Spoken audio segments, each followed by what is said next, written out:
Good evening, everyone. Happy Wednesday. I am your host, Sonja. Hope everyone's having the most amazing day. Today is Wednesday, March 11th, and we are live tonight. Hope everyone is doing great, no matter where you are. Thank you so much, and welcome into the new subscribers on YouTube. Also, to all of my followers on all the socials Facebook, TikTok, Insta, and X. I hope everyone's doing great. And I have a special guest tonight. But before we get to that, let me give a special shout out to the production team of Brian Art and Pink Fan Fur. They are the dynamic duo who create reels and all my promos, all the behind the scenes features you guys see going on. I'm extremely appreciative to them. And definitely have a great show on the horizon. Now, I'm going to reintroduce to some and introduce for the first time to many my very special guest on tonight. She is a second leading scorer in program history for LaSalle University. 40 goals as a soccer player, top 5 point total with 40 goals and 21 assists. She rostered in the first Sky Blue scrimmage before heading back to school to finish classes. Played on the FC Bucks Vipers semi-pro team in the WPSL the summer of 2011 and 2012. She is a just genuine person through and through. She actually is on a lot. This girl, let me tell you, this lady, I should say, because she's definitely what they say, such a lady. She has been on Fox Sports. She right now actually has she's a storyteller, inspirational. She's been a sideline reporter on Fox Sports, ESPN, NBC Sports, WNBA coverage, NBA coverage, NFL coverage, the Washington football team, now the Commanders coverage as well. She's a professional speaker, MC, and host, sharing stories and lessons on leadership, resilience, mental health, and personal growth with TED style talks, global conferences, and schools around the world. You guys can literally catch her on Front Office Sports right now. She is none other than Philadelphia's own diehard Eagles and Lakers fan. My friend, welcome back to the stage, Renee Washington. Renee, good evening. How are you? I'm good. I'm happy to be here. I thank you for the kind introduction. I really appreciate that because you're also doing phenomenal things. So, always a pleasure to have a chance to join you and talk with you. And for everybody that's tuned in, I apologize in advance. I didn't have a voice, but it's coming back. So, we're here. It was not going to stop me from joining up with my girl Sonja and being able to talk some sports. So, yes, I'm good. And I'm so glad that, listen, it's so weird because it was like, okay, she's not feeling good, but she looks amazing. And, that's what we do. And while I'm at it, shout out to my girl, Katrina Harris. She's actually dog sitting my first son, and she's the lady behind hair and makeup for tonight. So thank you so much, Betty. Oh, I noticed. Yes, gave Come me the on, the straight face is look. beat, the hair. Yes. You know what? I was gonna say something because you came in ready and I'm like, dang, you could have let me know so I could have been a little more prepared. But Renee, I'm trying she to be. slayed your makeup. Thank you, thank you. I'm trying to be prepared. I have to be on greatness level here. So I wanted to meet you where you Oh, already are. So thank honored you. to have you. We only have limited time. This hour goes by super fast. So I want to get right to it, Renee. The Olympics, big Winter Olympics just wrapped up here. I know you were heavily involved in some coverage there. What were your initial thoughts on that? We saw some, ups and downs, some injuries that we did not expect. Just a little bit of, your thoughts and just some of the things you actually covered and capitalized on what was going on behind the scenes during the Olympics. Yeah, so something that's really cool is I had the opportunity to work with NBC Sports around the Winter Olympics trials for curling.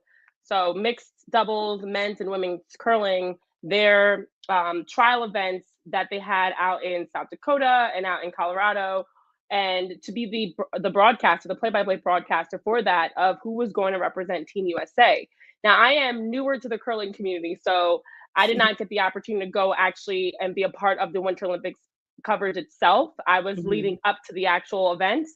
And so for me, this was my first taste of being a part of the Winter Olympics in any capacity. The trials and getting a chance to see all the teams that had fought so hard to qualify for that event and then to see who was going to be the ultimate winner.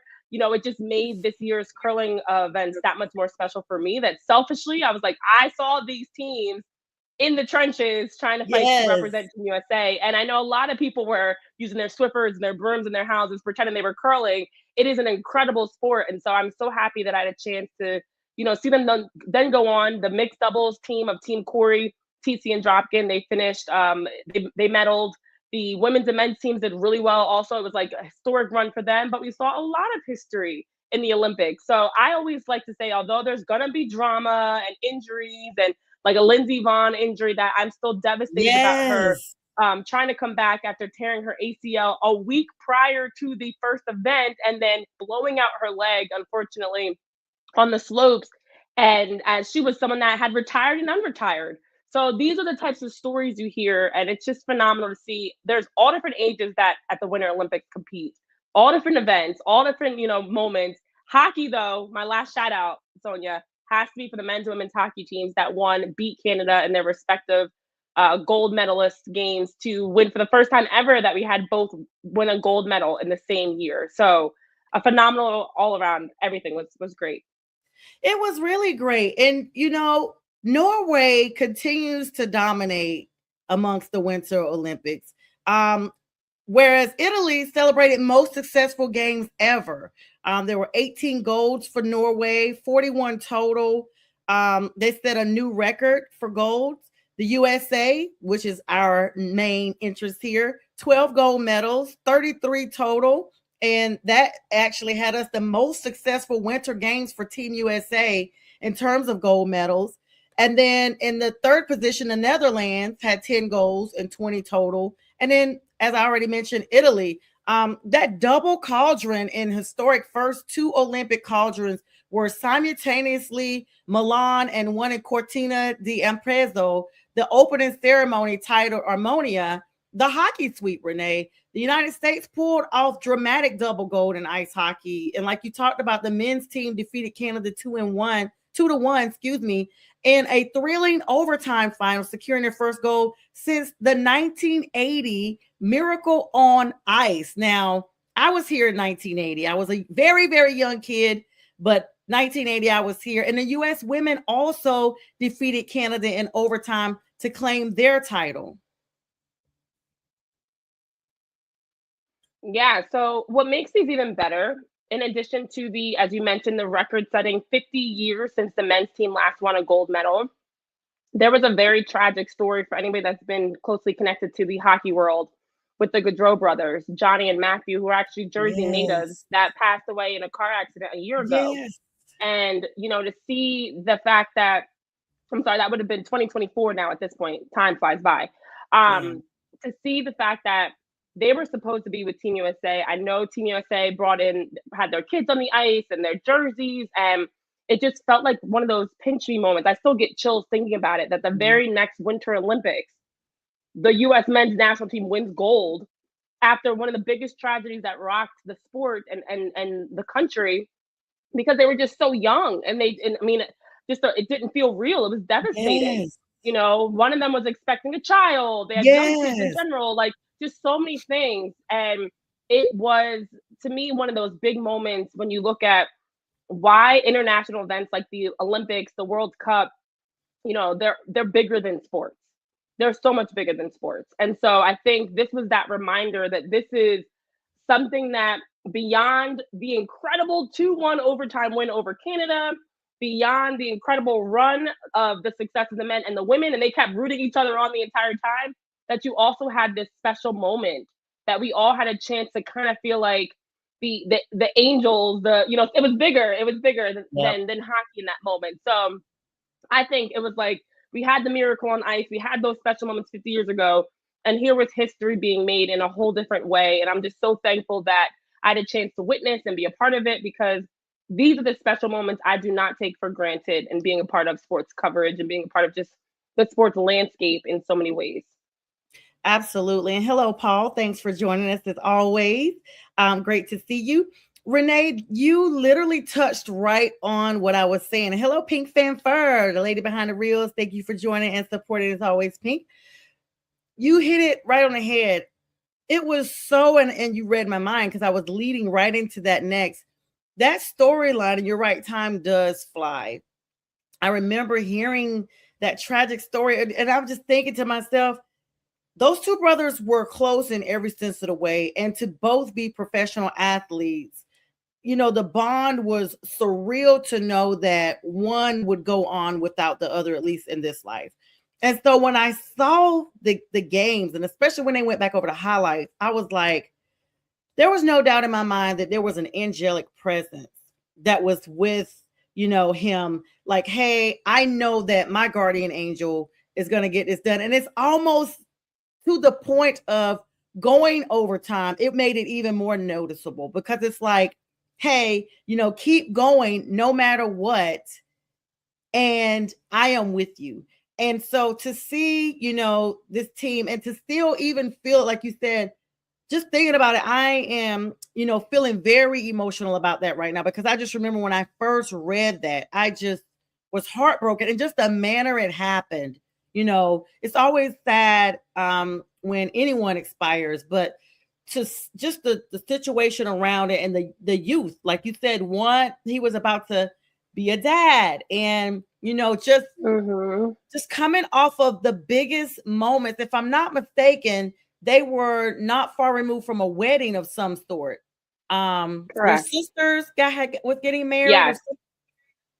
Mm-hmm. Yeah, and so it's Ugh. just that's what was even more heartbreaking because as I remember the details, I was just thinking there's such a thin line between the highs and lows of life. Like you could be euphoric, and within a split second, it's the complete opposite. And so, of course, we all watching as fans and just as humans, continue to send well wishes and prayers and, condolences and comfort because I know that had to be extremely emotional, but an extremely proud moment for him as well, because he knew that he still achieved what they would have achieved together. So, um, definitely the big behind the scenes, but so in the front. It's like it was behind the scenes, but it was so for those of us who knew it was right there in the front. It was front and center. It was kind of like, how is this gonna go? And then we saw it. Yeah. Yeah. And I mean, I think that's where for me, you look at all the different components of, there were some political things that happened and some other things that were negative that took Mhm, away from the joys of the moment. But to me, I try to keep it this is about the athletes. They mhm. train for years to have this opportunity. They train, once you qualify, there's been the process of the you don't just qualify and now you sit back and wait until the games happen. There's so much that these athletes have to pour into, and so to have such a devastating story for Johnny and for Matthew, again, you're so young, they're my age, and so that hit even Oh, harder. When I'm thinking about it, I'm like, wow, that's a very when it actually takes me to like a Kobe Bryant and Gigi Bryant, the accident, like these moments that regardless who you're a fan of, regardless, even if you're not even a hockey fan, period, these are the moments that remind us A, athletes are also human, and B, they're not immune to any tragedy or anything like that. So just more reason to enjoy these moments, celebrate these moments.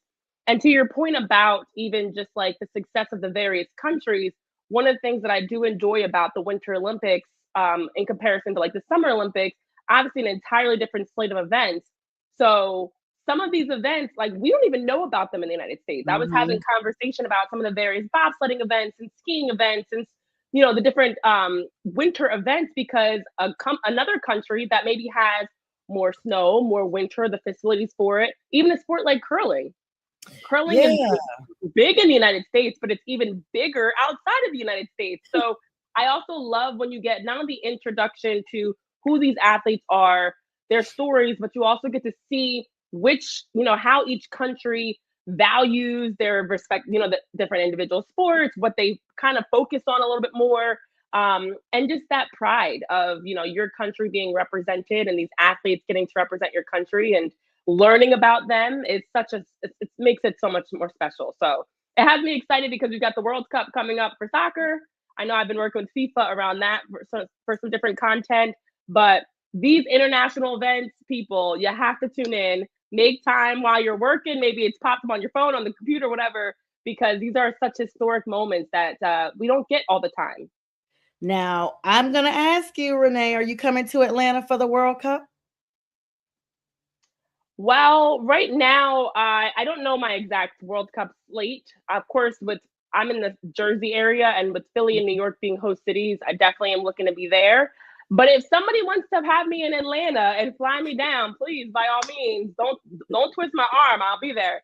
But no, I think for me, for me, it's exciting because I've been able to work with FIFA specifically around hosting some of their content and shows that are giving people the behind the scenes of the history of, specifically for Philly, but the history, the culture, the sports landscape, but soccer specifically. So I'm thrilled because there's so many events, even if you're unable to get tickets, because the ticket process has been insane and Mhm. expensive, especially for like elimination games. I encourage people, go to a watch party, go out to that local bar or restaurant, like go watch the game of the people, because there are going to be so many phenomenal events around FIFA in the respective communities, but Mhm. especially even beyond that, that are going to create these activations and must be at events for people. So I don't know where I'm going to be yet. I'm actually having conversations to finalize it, but I know I'll be somewhere having fun, watching the games, enjoying all the matches, the tailgating, the vibes, the culture. It's gonna be fantastic. I had to ask because I'm here in Atlanta, and Of Atlanta's going course. to host 5 group stage matches and 3 knockout rounds for the FIFA. So, we are one of the host cities, and so I was like, "Well, is Renee coming to my city? I will have to grab lunch with her." See. We will see. Mercedes Benz. So I know we'll talk offline about that. Feel free to be like, "Girl, I'm coming." I'm like, "Oh my gosh, yes, definitely." So yeah, so that's of course the big story for the summer there. But another thing, the Winter Paralympics. I always really honor and love how we always recognize the wheelchair curling mixture doubles that occurred. Just today, honestly, history was made as the first ever Paralympic champions in this discipline were crowned. The gold went to China. Wang Mings and Yang Yinkyo defeated South Korea 9-7 in a tense match that went to an extra end. That was just today, Renee. And the bronze went to Latvia, won its first ever Winter Paralympic medal in any sport, defeating the USA, sadly, 11-10 in another extra end thriller. So they're still ongoing with the Paralympics, which kicked off March 6th and it will end on the 15th. So just a few more days here. Semifinals going on March 13th, and the gold medal game is on March 14th. Yeah, and I think that's something for people. Oftentimes they'll say, "Oh, the Winter Olympics are over," and yes, they are, but it's the start of the Paralympics, and Mm-hmm. there are some insanely incredible athletes for what they're able Yes. to do. With whatever it is they're physically limited Mhm. around in terms of maybe being in a wheelchair, or whatever. But make no mistake about it, this is. I watched actually some of the curling Paralympics as well, since they were happening during the mixed. Sorry, during the Winter Olympics trials that I was broadcasting, so I had a chance to see them in person because they were on a sheet beside us, and so as I was watching, I'm like, wow, they're doing things that I have never seen before. Like it's just they're so talented. They're so able to use their own skills and abilities to be able to do things that like I know I could never even attempt to try. Yes.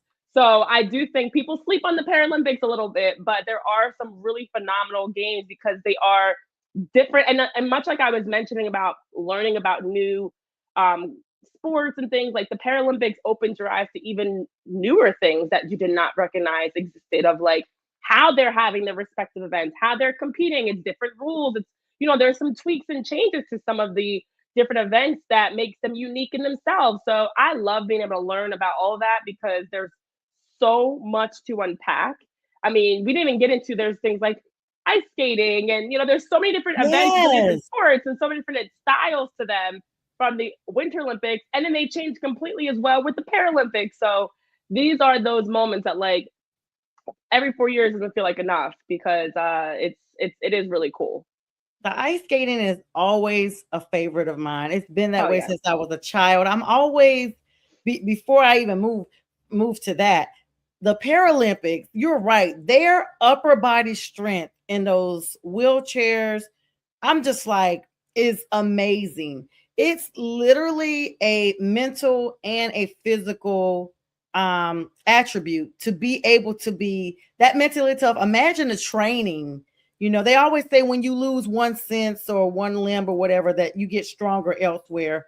And I just know from like having a couple of surgeries and being limited 2 or 3 months, like with a limb or whatever, not being able to use it. I literally was in a wheelchair, and I just remember thinking, wow, this is such a humbling experience, because imagine if this is how I was the rest of my life. And I got a chance to see how people treat people that are in those positions. I actually went to a game, Mm-hmm. Renee. I went to 2 games. One, I was in a wheelchair. The second game, I was on a knee scooter. I had been upgraded. But I remember going to a Bears game, Bears versus Panthers in Chicago at Soldier Field, and we were redirected to the wrong area. And so the person pushing me we missed the entire first half because they were pushing me around the entire stadium. It was inclines and everything. It was so bad. I remember trying to use my left foot to just help because my right foot was in a cast. I just remember trying to, help because I felt so bad. And it was just horrible. And then I went to a Panthers game in Charlotte, and I had a knee scooter, and I remember just no one moves out of your way. You're having to, constantly ring the bells. So as these Paralympics are training, as they are existing, there's a certain level of respect I personally gained because I know how, just in the little time that I was limited, how I felt society overlooked or dismissed or just did not placate, or try to make exceptions for. And these Paralympics don't want that. That's what they use to build their strength, because they're like, hey, I don't want anything given to me. I don't want any sympathy. I want to work twice as hard now, because if I work twice as hard in my mind and in my body, I've more than proved that I am beyond worthy of this. And that makes them even more above average than your average human. And I think the biggest part, first of all, I'm sorry that even happened to you, but I think the biggest part, even as you're sharing your experiences, is to show that representation. Because there are so many people that, have their own various adversities and challenges and limitations, whether it's physical or others, that through international events like the Olympics, it shows that representation. It's motivational. You think about, like, I looked at whether it's the Paralympics and just those phenomenal athletes showing their abilities and how they're not defined by any physical disabilities they may have, or when you even hear the stories of some of the different athletes, they're not in their 20s, in their quote unquote athletic prime. There were Yeah. athletes that were medaling that they had, their children were there with them. They were in their 40s, or even some I saw in their early 50s that were competing. And the stories around these athletes, and that's before you even get to the countries they're representing. You listed off the various countries that have, won the most medals, but there are a lot of countries, sometimes it's their first Olympics, whether it's winter, Mhm. summer, World Cup, whatever, their first time qualifying, their first time winning a medal. That is what I think people sometimes lose sight of with these international events. It is a chance to have that representation. I have said it earlier too, that pride of being Mhm. able to show what your country's about, wearing your colors, wearing your flags. And in a world where we have all these different languages and skin tones and things that may sometimes divide us, it's a way that it brings us together and makes it bigger than anything else. Forget politics or whatever else is going on in the world.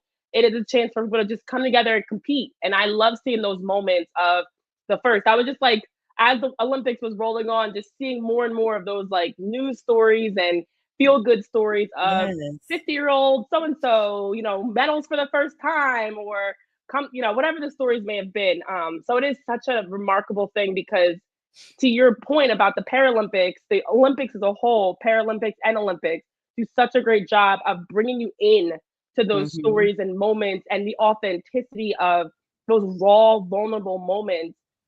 There was a figure skater that lost his parents and was still skating, like was skating for the first time, competing for the first, like those types of stories. It's just wow, it again, it brings chills to me when I see those things happen. Yeah, I like how you said that, Renee, because it kind of like, I don't know. I'm sure with you being on the professional scene and reporting all the time, sometimes you'll probably have, a script that you all are going to talk about, but then you'll have ideas in your mind like, you know what? That would be so amazing to add to this because I just know that's going to bless someone. That's going to help someone. And so for people that are coming in, you'll notice the name change. It's still Prim and Proper Sports, but I just launched the legal score as of last week because, as everyone knows, I'm on my law school journey, and then score. You score for law, and you also score in sports, and so it gives me an opportunity to talk offline a little bit. When I say offline, even though we're online, talk offline a little bit, like a little segue for things that are not necessarily directed to NFL, MLB, NBA, CFP. It could be, hey, by the way, I think this will bless this person, so let me add this in. And it's been really advantageous. And by the way, I want to thank everybody because they have been extremely supportive. We've had over 5,900 views since this started last week on the platform. So I want to thank you all for that. But Renee, I'm gonna close this segment out with saying this. I am extremely impressed that they not only are, thank you so much, Paul. We'll see you soon. That they are embracing not for that, but I'm 51. I just turned 51. And so a lot of times people are like, of course, younger people now are just more kind, but I'm just sitting here thinking, all right, when I was 30, did I have a friend that was 50? No, because my dad was like 50. I was in my 20s, late 20s, early 30s. My dad was 50. I didn't have a 50-year-old friend, but this 50 is not our parents' 50. We are living longer. We're taking better care of ourselves. Not that they didn't, but we just learned how to just keep it moving, push water, push electrolytes, and just mentally take care of ourselves. Mental health is so important. And I know that's a platform that you stand on, Renee. That's one of your pillars that you literally teach in your TED Talks.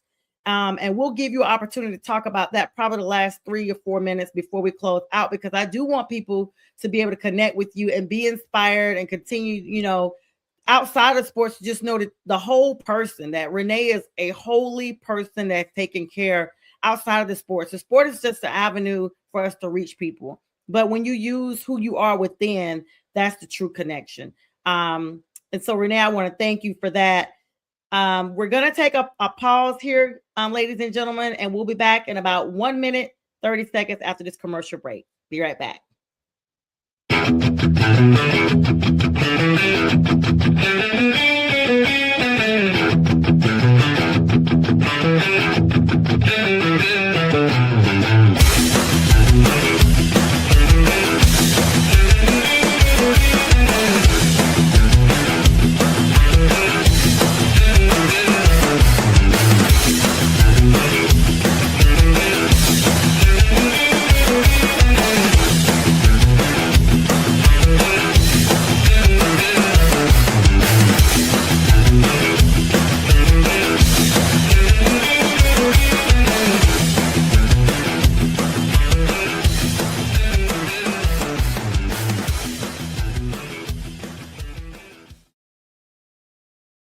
That time goes by so fast. Hi, everybody. Welcome to our second segment.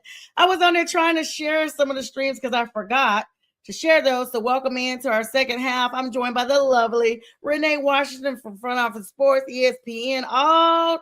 She's everywhere in the Philly area. Glamorous face and a beautiful personality and spirit to match. Renee, welcome back to our second half.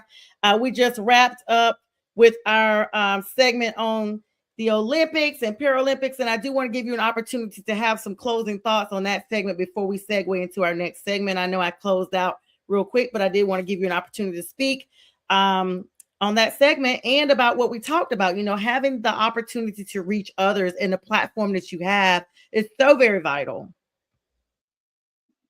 Yeah, thank you for that. I appreciate it. And I think the biggest thing that I always stress, and this is actually what drew me to want to be a sports broadcaster in the first place, is that sports truly are a platform.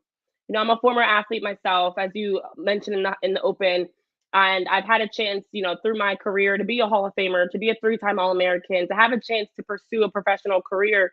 And through that, I saw not only the gaps that were missing in sports for athletes, but the gaps and the opportunities, I should say, even that sports can transcend beyond what's happening on the pitch or on the scoreboard. And so I always said, like, for me, my mission in working in sports broadcasting was to be able to use my platform, to be able to provide a voice for the voiceless, to be able to connect through sports. Because regardless who you're a fan of, I'm an Eagles fan, I'm a LeBron and Lakers fan, I'm actually also a Sixers fan, so it's conflicting. But regardless who you're a fan of, at the end of the day, we can trash talk, we can cheer and watch a game together, but it's just sports. And I think it unites people in such a way, whether you are fans or rivals, that is very unique.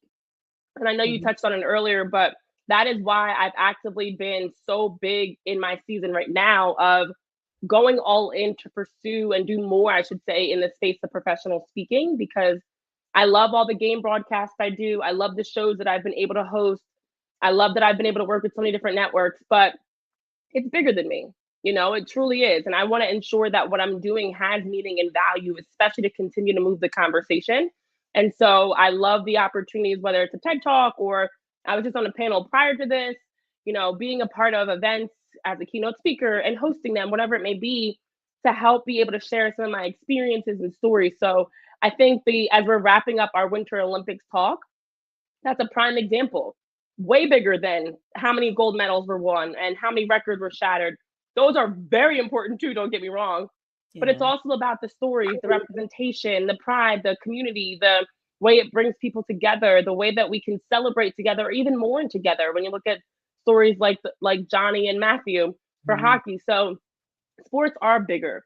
Sports have always been bigger. It's music, it's politics, it's culture, it's fashion, it's legal. It does cross over into so many different Mhm. avenues. And it's time, I know for myself, I've been embracing that and using that as a way to open the door for more messages and speaking engagements and things like that.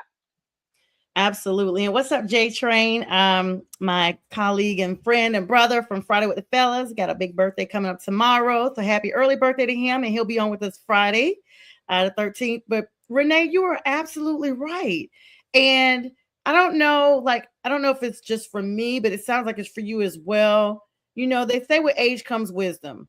And I literally every day when I get up and I meditate and I pray and I journal and I thank God, like, okay, thank you, God, for the growth, for the wisdom, for giving me time and space to repair those things I need to repair, and for me to make the connections with people I'm supposed to make the connections with. Because I really do think everything in life is a puzzle. We all are part of one huge puzzle. That's how I look at it. And I tell everyone, God has a plan. I'm just here to execute it. And if I remember that, and there's been some really difficult days, and I'm sure they are with anybody who's put their hand and mind to something that they just are not 1000% sure they can do. I just remember that. And then I'm always like, this is not for me. I wanted to be an attorney when I was a teenager. And even though I wouldn't recommend going to law school as far out as I am, I'm glad I didn't go in as early as I did, if that makes sense, because I don't think I would have had the sincere appreciation that I have now, having seen some things in life, having experienced some things in life, and having realized, okay, as a teenager, it's like, okay, I want to be a lawyer because it sounds like a great career. People respect you, you know. And like, then of course, you get all the nice things in life, all the material things, the cars, the clothes, the houses, it's just all amazing. And now I'm just like, those things are nice. Yeah, that's fine, but that's not my purpose. I'm going into civil rights and public defense. I'm going in for social justice reform. Those are the things I'm standing on because there is nothing like having an incident close to home that literally rocks you to the core that you have to change that. And I've experienced that.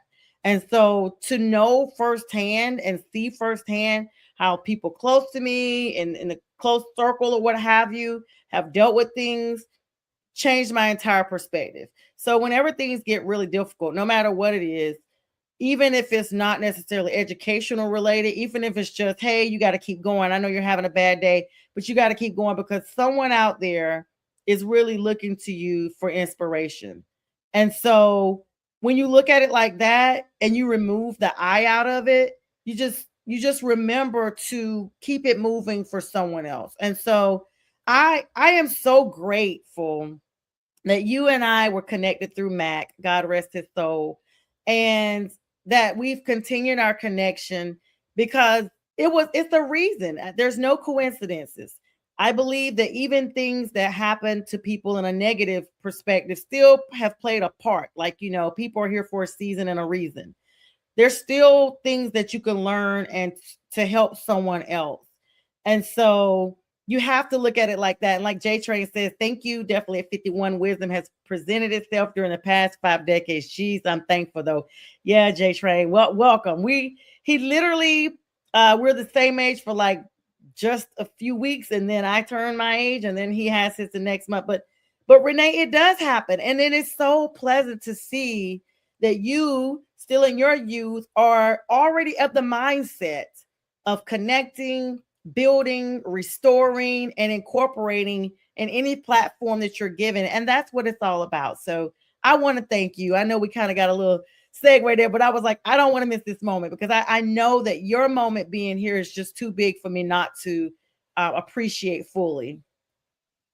I appreciate that so much. And honestly, I think that is probably one of the biggest differences. I know you touched on earlier, like today's 50 is not what it used to be. I Yeah. look at like my parents who are grandparents, and I'm like, whoa, y'all are totally different than how my grandparents were when I was a kid. Yes. I the running joke is like the show The Golden Girls. They were in their like 50s and 60s, Wow. but they looked like they were like 90 in their 90s Yes. because it's just like a whole different time. You think of grandmoms and aging as a certain look, and there are Yes. some queens and kings out here that are not aging. My parents are an example. They're aging in reverse. They're getting younger. They're more active. They're traveling. They're living their best lives. But I think a big reason why that generation started to change, and then we're continuing to change, is we are understanding life truly is so short. Like you Mhm. talk about being in your 50s. I'm like, I feel like I blinked and I'm here. It feels like just Yes. yesterday I was in college, just yesterday I was in high school. It's been over a decade for me Yeah. since I've been out. And so I think because of that, we're understanding the value of balance, self-care. Even my parents, I will say they weren't great at it, but they were better, definitely better than theirs. Of understanding, like, you have PTO for a reason, use it. Yes. You have you have mental health facility resources and things, use them. If you're sick, it's okay to call out. You don't have to Yeah. work yourself. It used to be work until you died. Now Yeah. you can work and then retire and Yes. then enjoy being retired. So we're changing the game. And I think a big part of that for me is no longer feeling prisoner to things that don't align with me. So Mhm. to be honest, like front office sports, I actually made the decision. This is very recent, so it's okay that you don't know. But I left front office sports a couple of months ago. And yeah, I know it's fine because I've been it wasn't a following public all the thing. reels, girl. No, it's fine. I'm not there anymore. I've been gone since like November. But I didn't make a public stink about it because it doesn't need to be a big like Yeah. announcement. Part of the reason why was because I was being presented opportunities to work with FIFA, to work with NBC Sports, to do other things, and I wasn't able to do them with FOS. Mhm. And it was a tough decision, but I felt a calling that there was more for me to do than just being in this office Monday to Friday hosting a daily show. Mhm. And I think that's another reason when we talk about why we're aging differently is because we're no longer allowing stressful situations to make us feel like we don't have options. If there's something that's better for us, whether it is going to get your law degree, whatever it may be, it's something that you feel pulled to, called to, that you think will actually make you happier in a sense of more fulfilled, feel aligns with more purpose in your life. Like we're going after it. Yeah. And that's where I'm at in my season right now. That's why I said earlier, like I've been doing more speaking engagements. That's something I wasn't able to do before. Working full time in a job within any network doesn't give you that ability. But Yes. now I'm able to do the things I want to do. I have a book that I'm publishing. I'm at more Yay. events. I'm at more, just doing more things aligned with who I am versus allowing society to continue to push us into what we are supposed to be doing and where we're supposed to be. No. That's why we're not seeing people get married as quickly, have kids Mhm. as quickly, buy the house, whatever it is, like all those societal expectations, throw them out the window. People are doing what's best for them. And there's nothing good there's nothing like wrong with the Mhm. traditional quote unquote route, but we're not playing by the book. We're writing Mhm. our own scripts at this point. And I think that is something that's so empowering that just takes a whole load of stress off our shoulders that like I'm not just I don't personally I know I'm a great example. My parents be like, oh, like I rent versus buy. Well, when are you gonna buy a house? When I'm ready. Like I'm not rushing Yeah. to buy a house just because I'm in my 30s and I'm supposed to. Like we're not just following. It's expensive out here, first of all. That's a whole other issue. Ugh. But I think we're just prioritizing ourselves. And that's a massive difference that's allowing us to age Mhm. better. That's That's what funny I'm you saying. say that. Yes, that's funny you say that because I literally just started saying, and J Train says, "Congrats on all your success. Super Thank proud of you, Renee." I literally, and I feel like I have to plug this, and then I'm gonna pick your brain because my time is ticking here. But this is how we do, girl. We have to have an offline conversation too, so we keep up because I did not know about FOS, and it's because I Okay. buried my head in the books, and I just have not paid attention like I should, because it's just so overwhelming with school. And then once I got a break, I just left for Cabo. And so, but I am the same way. I literally just had a conversation like, okay, these are the things I have accomplished, but why? When I'm gone, it will not matter. It will not matter if I have a mortgage or if I don't. It will, like, my whole family's out of state anyway. They'll probably just sell what I have, and that'll be that. And so it doesn't matter. So I was like, you know what? Why not just go ahead and buy another house and just buy the brand new house so that I can live in a house that no one's ever lived in and just work it out from there? Because at least I know I'll be happy. That'll be something that I said I deserved, at some point. And it just shows you there's no standards. And I was like, man, I wish, they always say write your plans in pencil so God and life can erase them. And I'm like, yeah, I live by the eraser creed. So now I'm no longer doing that. Anyone that is detrimental to me, God bless you. I'm no longer running people down to figure out why or what happened. It's just like, God bless you. I'll see you when I see you. I'm no longer running down situations. When I started law school, I had to make the hard decision of not working, and I did not plan that way. I wanted to continue to work where I was, and I wanted to be able to have the maturation on the job where I already was because it was in a field I was going to be going back to.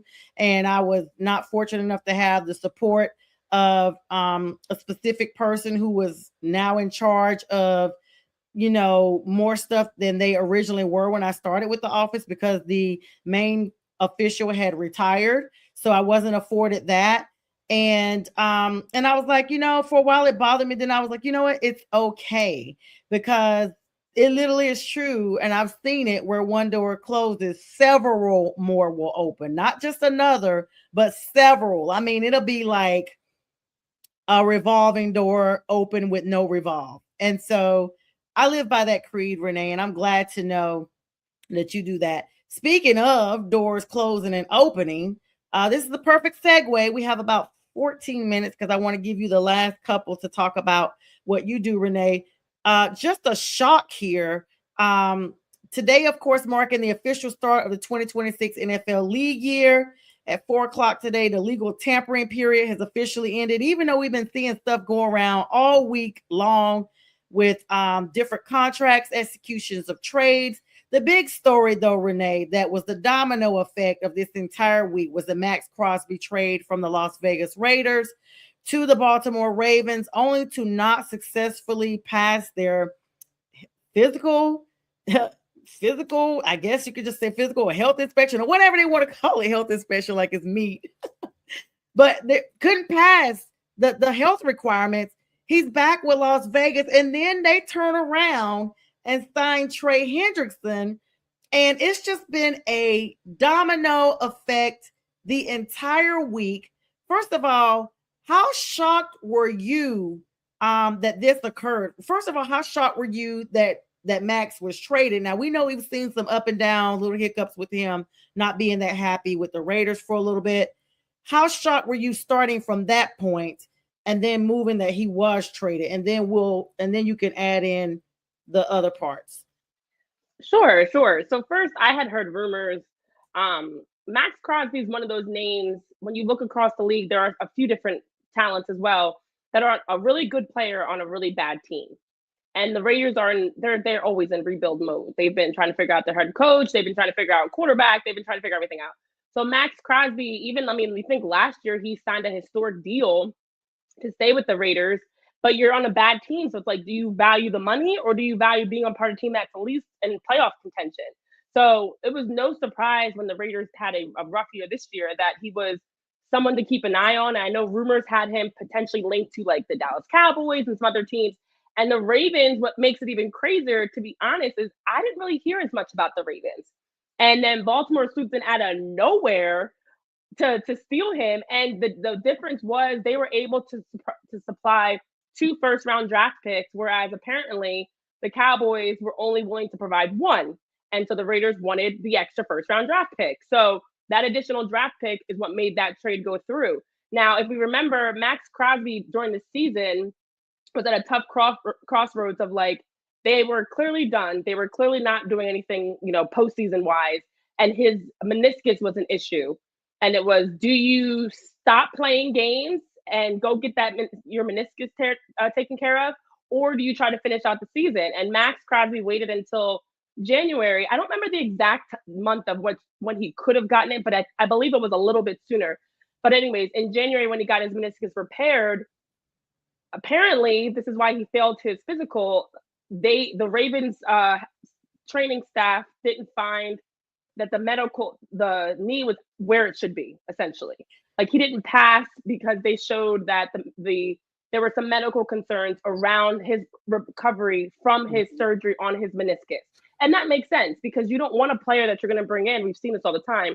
You bring them in and they're recovering from an injury and they're unable to play. And now you've made this massive trade and he's not even ready to play for you this season.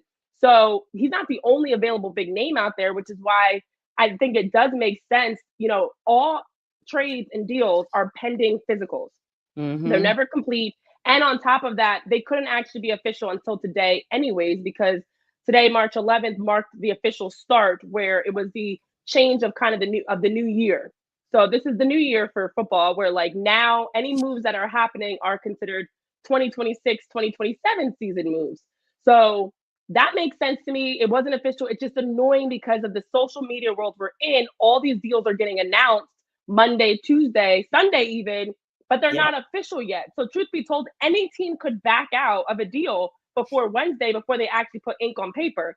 And I think it makes sense, but I did hear reports about like now people are questioning the Ravens even because, this does take away from your credibility if a team's negotiating with you to know that you might pull out of a deal and not honor and go through with that. So now Max Crosby goes back to the Raiders. Like, thank goodness nothing was said toxic or anything like that with the trade deal. That's why players usually wait a beat, before they send that little post or whatever.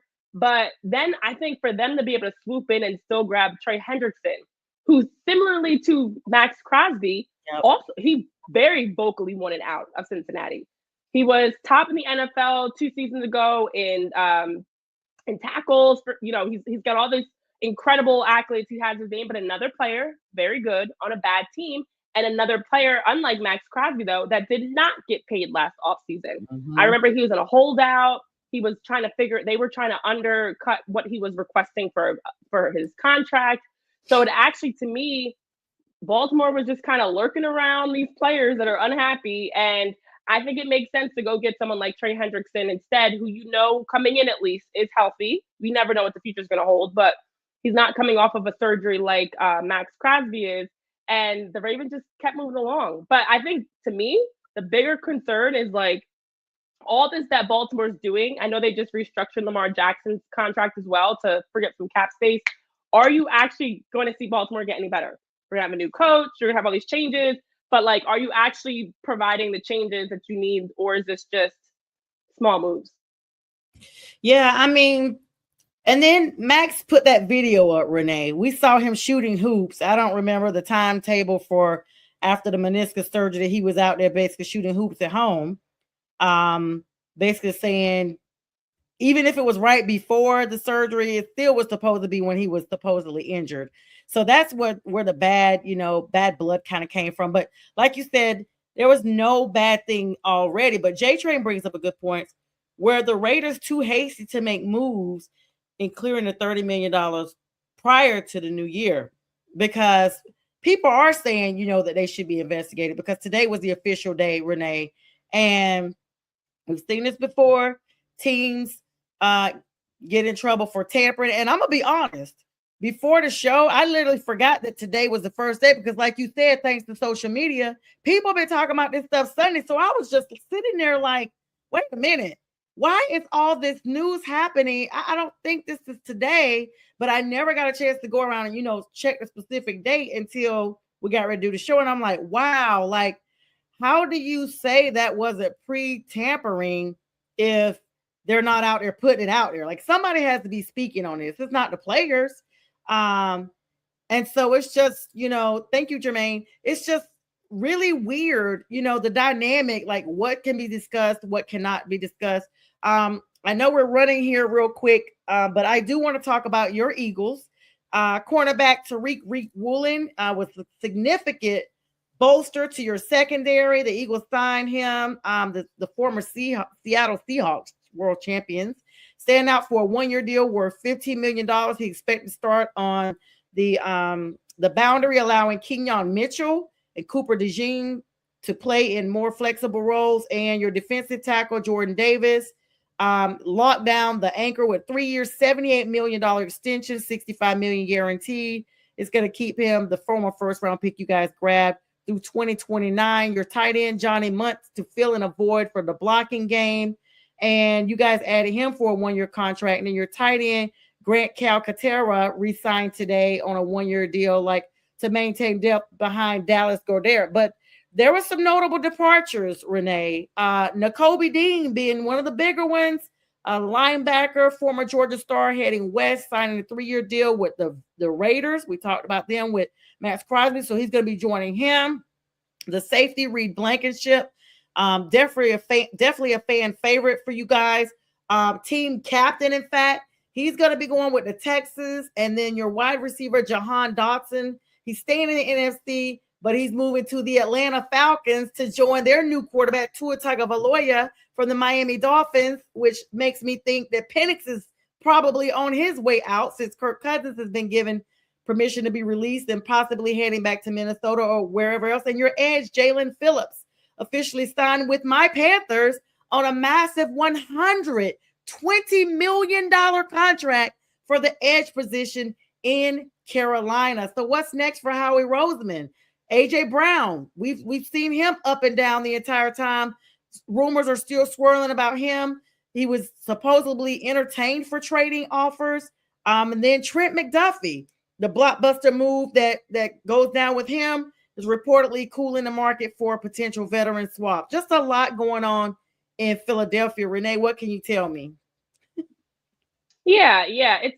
This is part of what free agency period brings, because there are a lot of names out there that are free agents, and a guy like Reed Blankenship or even a Kobe Dean, like, we knew they probably weren't coming back to Philly. Nothing so far has surprised me for the Eagles move specifically, but in general, nothing.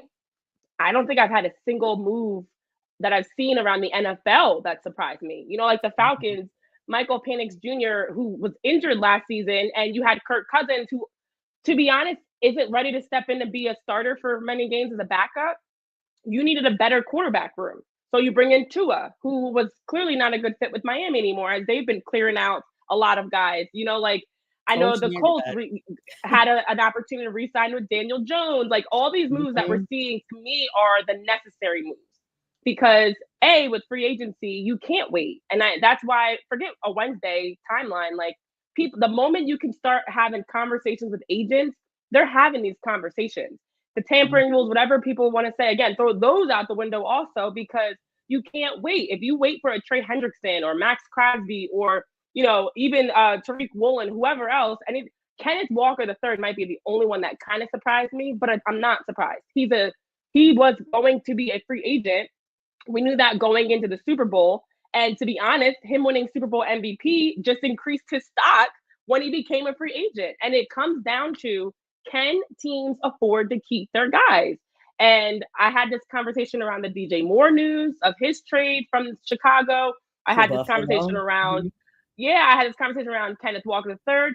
Teams can't afford to pay these players once they reach a certain threshold. They have, unfortunately, with cap space and things like that, you have to make tough decisions. Do you want to have that one big name and then fill in the pieces with some 1 year contracts here and there? Maybe. I don't think there's such thing as a bad 1 year deal. So a guy like Tariq Woolen being signed to the Eagles, like, take a chance on him. He's not going to be a first option. He's going to add some depth to the position and give some versatility. The Eagles have been wanting that anyways in terms of different roles, their secondary, their D-line in general. They've been wanting some versatility of different, defensive fronts and defensive looks they can bring. So I think it just adds to the system. I don't think he's someone that's going to come in and now suddenly the Eagles are even better. I think he's just going to be a role piece. So to be honest, the move was kind of like, cool. But I do think for me now, this is kind of like the preliminaries, like those names, as I mentioned, that we knew were going to be free agents. Once free agency period opens up, people are chomping at the bit to have the biggest bid. That's why Max Crosby's Mhm. deal originally with Dallas got outbid. The moment some numbers start hitting the table and agents can go to these teams and say, hey, this team offered me this, what are you going to do to beat that offer? Now moves are getting done before we even have an official pen to paper. So this is normal. The ones we have to keep an eye on is this next phase. Like, I'm right now kind of like, okay, cool. You're tying up loose ends, you're Mhm. filling in some pieces. It's this next phase, like the AJ Browns of the world that we've been hearing rumors about getting moved. And I would love to keep AJ Brown, to be honest. I'm a fan. I think that the coaching, this is a whole hour's conversation in itself. The coaching lost the locker room as a whole. Yeah. It's not just AJ Brown, but the difference is AJ Brown's not that guy that's going to sit back quietly and be politically correct.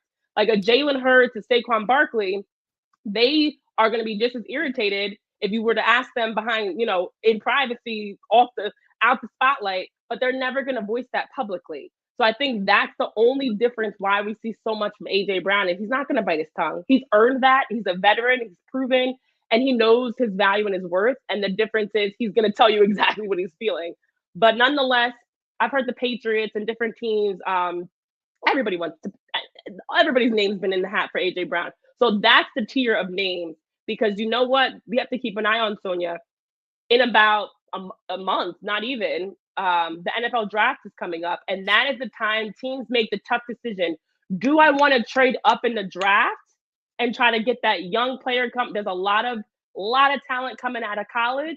Do I need a Jeremiah Love at running back or whoever else? Or do I want to trade my draft picks and try to get this, the guy that's already been in the league for X amount of years, that's a little bit more solidified? So I think that's when it really picks up. Those the stretch right going into the draft and even around the draft of teams maybe moving some pieces to get a bit more aggressive. So far, aside from Kenneth Walker III, which I knew he was leaving to go somewhere, I just was hoping, I was upset to see it was the Chiefs of all teams. But I think the next wave of moves are really going to have people like, what?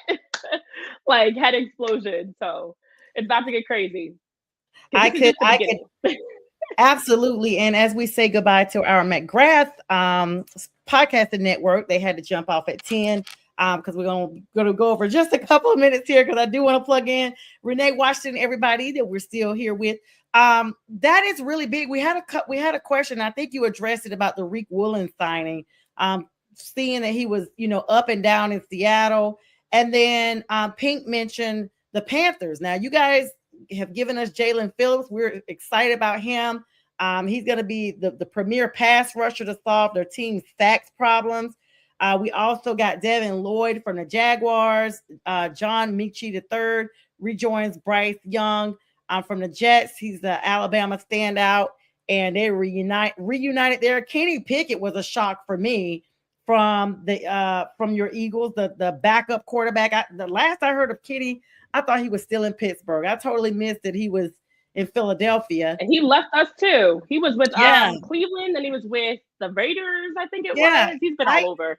Yeah, so now he's with us, and then we got Luke Fortner from the Jaguars and Stone Forsythe from the Raiders. It looks like the Raiders are cleaning house for real.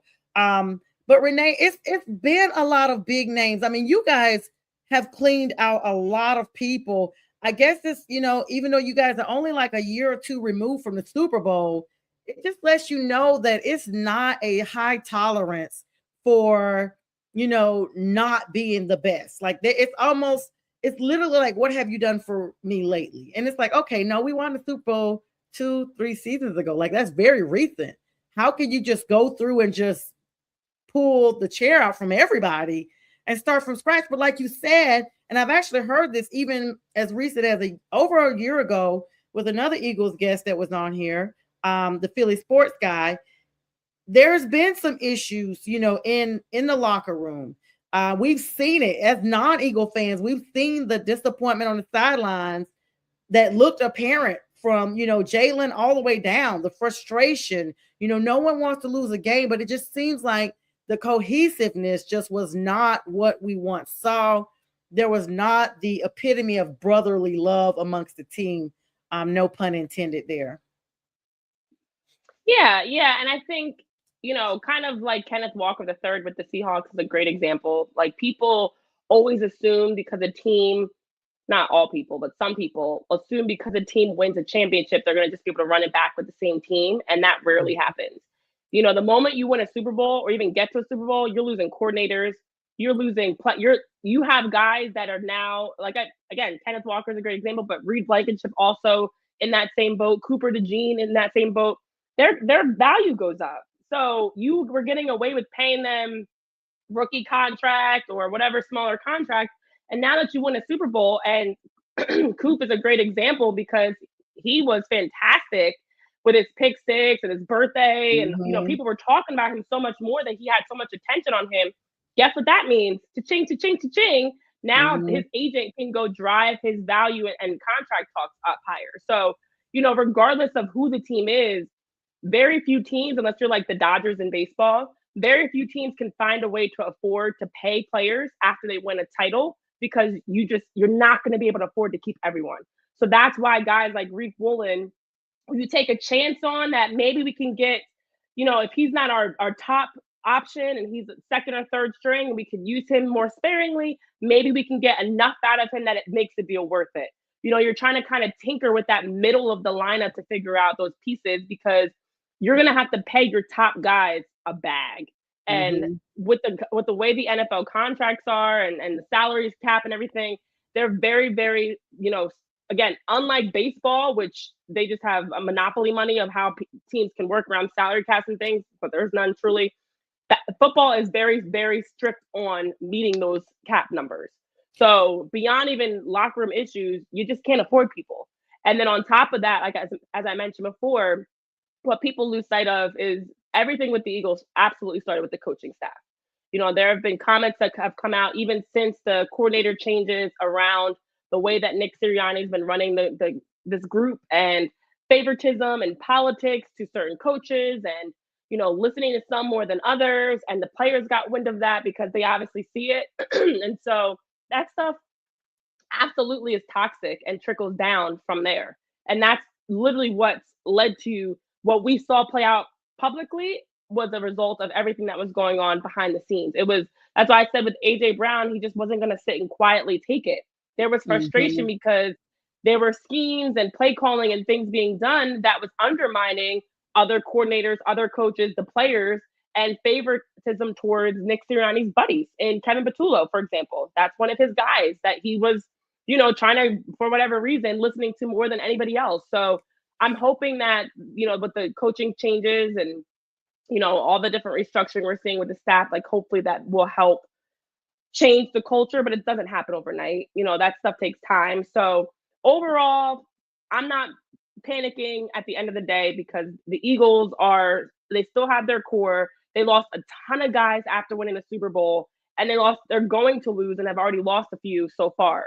So that's how sports work. That's why dynasties are so special that teams can run it back because you do not have the same team. So we are seeing some quarterbacks or players that might restructure their contract. Like Josh Allen and Lamar Jackson just did, Mhm. restructuring their contracts. Patrick Mahomes just did it, trying to find ways to say, hey, you know what? I'll take a pay cut so you can keep my teammates here. But the reality is, it requires some sacrifice from someone to keep a Super Bowl type of a team. So we'll see what happens, though. Yeah, and we're seeing that effect with Kansas City right now. Isaiah Pacheco going to the Lions was really big. Um, and so I don't know. Travis Kelce's supposed to come back for a year. We'll see that. Renee, I'm super appreciative of your time tonight. Tell everyone how to find you and a little bit about yourself and other things that you offer, just so people can connect with you offline, because I'm about to let you get back to drinking that tea and all that good stuff so you can take good care of yourself. Yes, the medicine is running out. I apologize, folks. I didn't even have a voice, so I'm glad we are able to make this happen. I But am in too. um, I am everywhere as it says on the screen, but Renee P. Washington on all things social media. On X, I'm just Renee P. Wash. And then in terms of, I have a website, reneepwashington.com, where you can see all the different things that I do. I am a sports broadcaster, but I'm so much more than just that.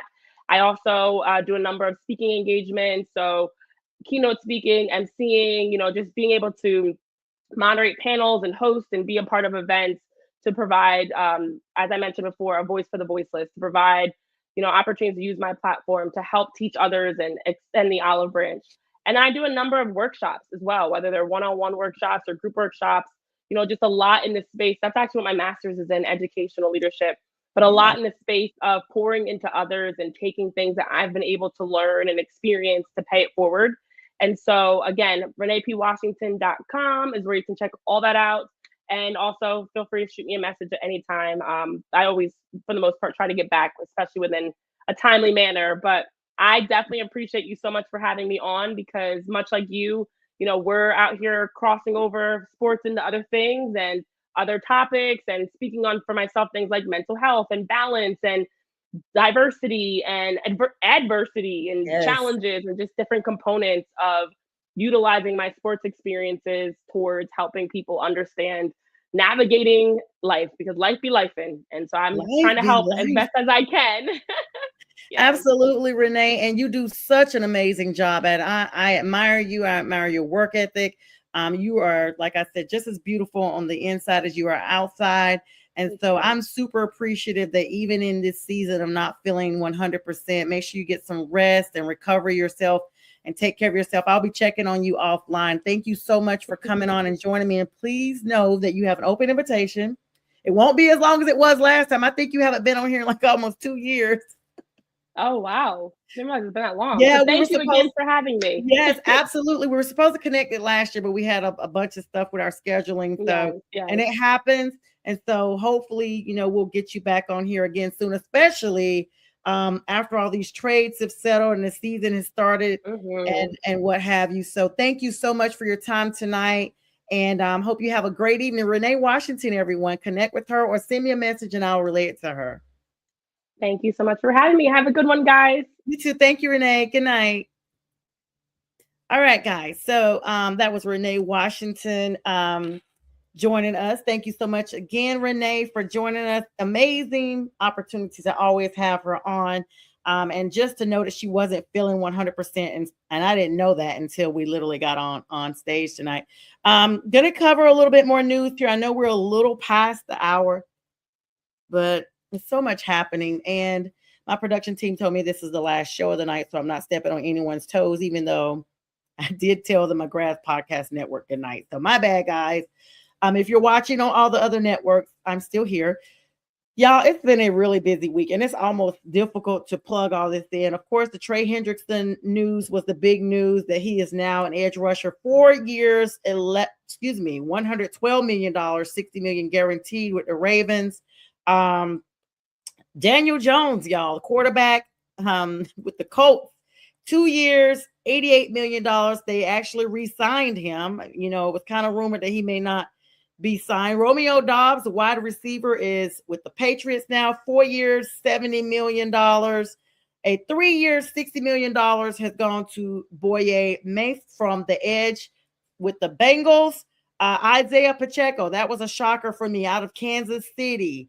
Now with the Detroit Lions, the big news running back, multi-year contract replacing David Montgomery. You guys know Monty left last week. And acquired via a trade from the Cowboys was Osa Odigbuya. I hope I said that right. Odigbuya, defensive tackle for the 49ers. The 49ers also have got Tampa Bay's own, and that's going to be a big thing. Okay, so let me go ahead and plug that in right now. Mike Evans, y'all. 12 seasons with Tampa Bay, 11 consecutive seasons of 1,000 plus yards performance. Trading one bay for the other. Tampa Bay to 49ers, San Francisco, the Bay Area. This is big news, guys, because he said it was not personal. There wasn't one thing specifically that happened, but he just wanted to go to a team that he felt like was going to be playoff contenders and possible champions while he still has it in him. And to me, as a Panthers fan, y'all, we've seen the downward spiral of Tampa Bay last season. I just did not put into that they were just going to continue to be a downward spiral. Those guys played pretty solid. I mean, they had some bad games within the division, but I don't know if I was just ready to say that Mike Evans could kind of voice that he didn't think that team was going to be where he needed to be with his talents. Mike Evans signed a 3-year, $60.4 million contract with the San Francisco 49ers.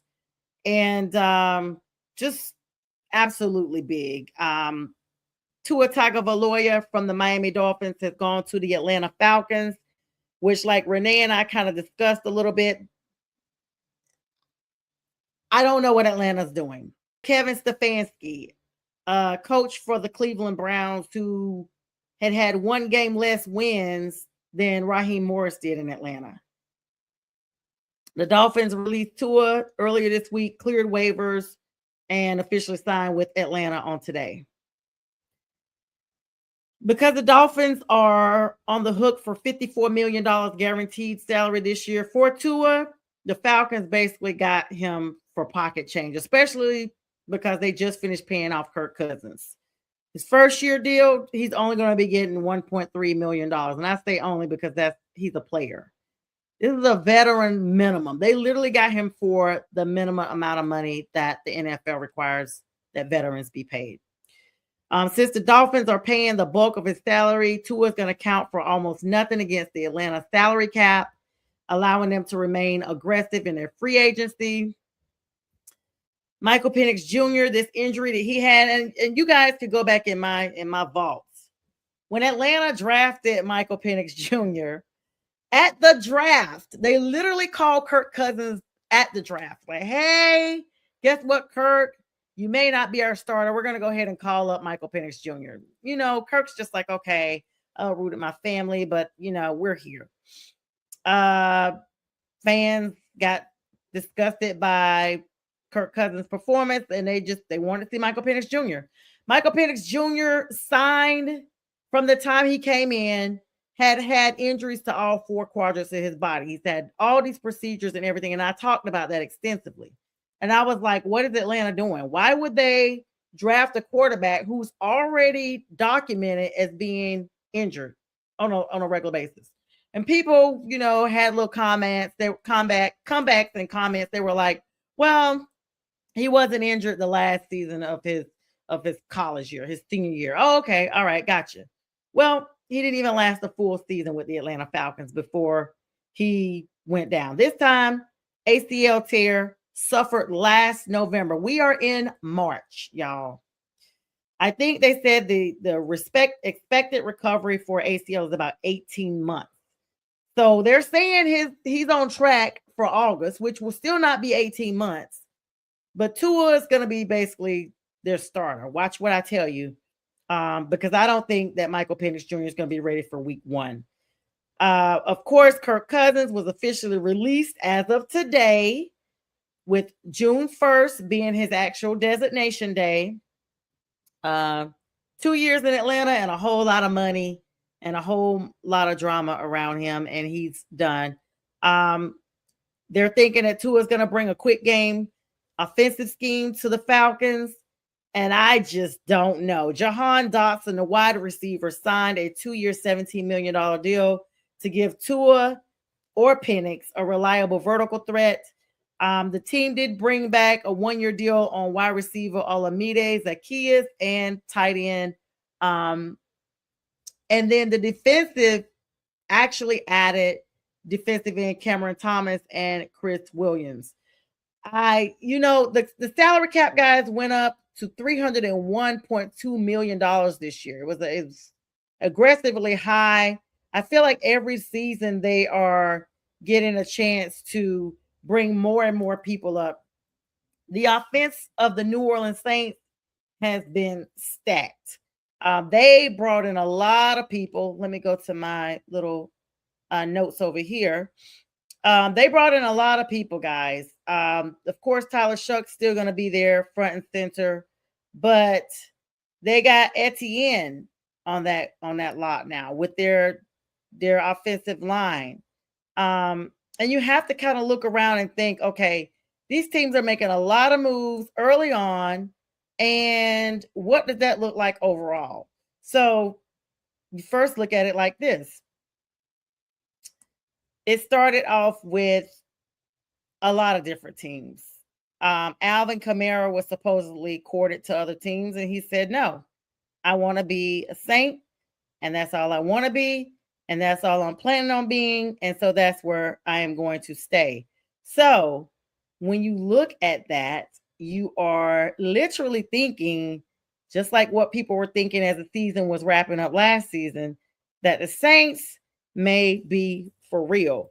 Kenneth Walker III is projected to go to the Kansas City Chiefs as well. That's going to be big if he goes. Tyler Lindenbaum is projected to go to the Raiders. Malik Willis is projected to go to the Dolphins. Michael Pittman Jr. On slate to go to the Steelers.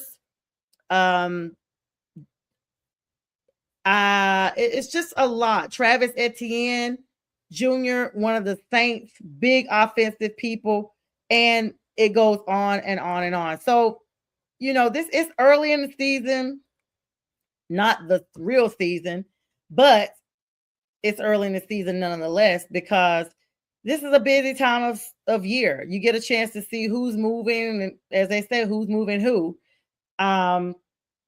Stone Forsythe plans to sign with the Carolina Panthers, free agent offensive tackle. He was drafted by Seattle and has been with the league 5 years, and he's last played with the Raiders. Raiders are definitely cleaning house. And so when you look at the Raiders, the Eagles, they have been doing like the most stuff this off season. Let's see. We got the Cowboys have agreed to safety Jalen Thompson, formerly of the Arizona Cardinals. He's supposed to be getting a 3-year deal, $36 million max deal done by Don Wetherell and Martin Fishman of Cut Sports. They are, I guess, his agents or what have you. Tyler Lindenbaum going to the Raiders from Baltimore is just almost like Renee was saying. Baltimore is cleaning house, and the Raiders seem like they're cleaning house. Now, here's the top remaining free agents as of right now. Rasheed Walker, the offensive tackle, Chig Okonkwo, tight end.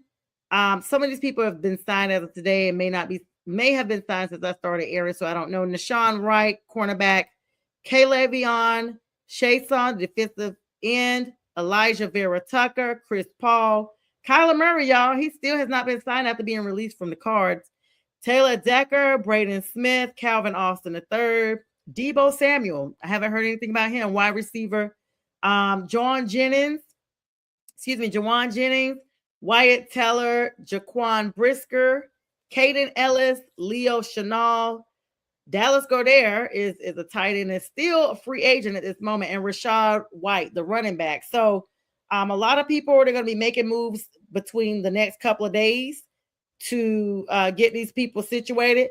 Quay Walker is no longer with the Green Bay Packers. It's just been, like I said, a very busy day. We could go on and on and on for another hour, but what we will do is hopefully some of these names have been solidified by the time our Friday show rolls around, and I will be joining you guys with Friday with the fellas. Thank you so much, Jeffrey, for your comment. He says Dan Morgan and Dave Canales decide. Yes, I got you.